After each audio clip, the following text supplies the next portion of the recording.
Alors, ça va nous donner alors, on va passer à l'application numérique. Donc, Q' égale à, la masse est 1 gramme, et la masse est 1 kg plutôt, on va corriger. Alors, donc, c'est l'énergie libérée par 1 kg d'uranium. Donc, pour 1 kg d'uranium, il faut ramener la masse en grammes.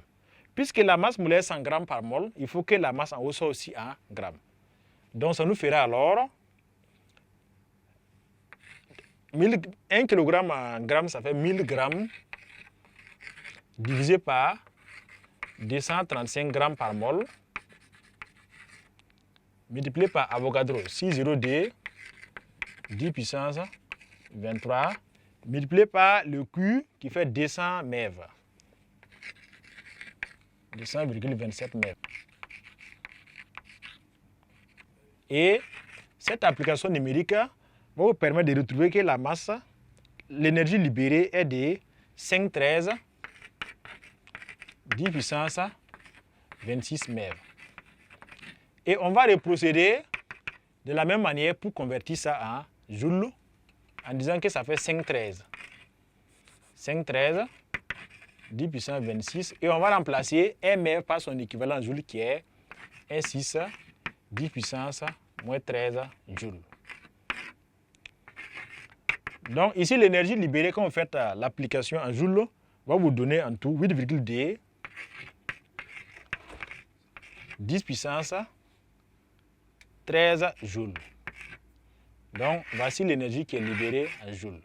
Et cette énergie libérée par la 1 kg là, quand on a essayé de mettre en kWh, nous sommes autour de 22,8 millions de kWh.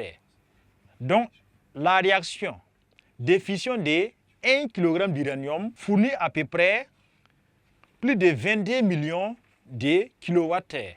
Donc, suffisamment d'énergie pour alimenter assez de ménages une ville moyenne pendant une année ou même plusieurs années.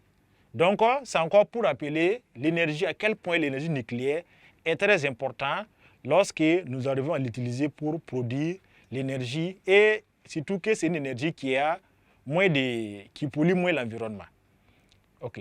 16 les 16 apprenants, c'est avec ces calculs que nous mettons fin à l'exercice qui a porté sur les réactions nucléaires provoquées. Alors, comment reconnaître les réactions nucléaires provoquées et quand c'est fission, bien quand c'est fission? Et comment retrouver les X, Y lorsque nous avons une réaction nucléaire provoquée? Donc là, c'est les lois de conservation du nombre de charges et du nombre de masses. Les calculs de la perte de masse, c'est les deux méthodes. Soit on fait les masses au départ, moins les masses à la fin. Soit on connaît Q, on fait Q divisé par C carré. L'énergie libérée, alors, ça fait delta MC carré. Et comme delta M qu'on a calculé ici, ça fait 215 U. On a dit qu'il faut convertir, remplacer U le U par son équivalent MFC carré.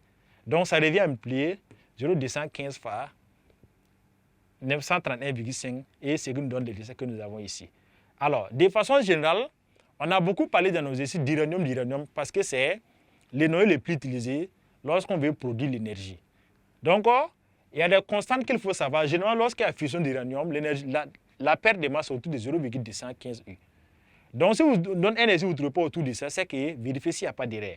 L'énergie libérée également par une fusion d'uranium, c'est habituellement autour de 200 MeV. Donc, si on n'a pas une valeur Q qui tend vers 200 MeV, vérifiez est-ce que vous ne vous êtes pas trompé dans les calculs.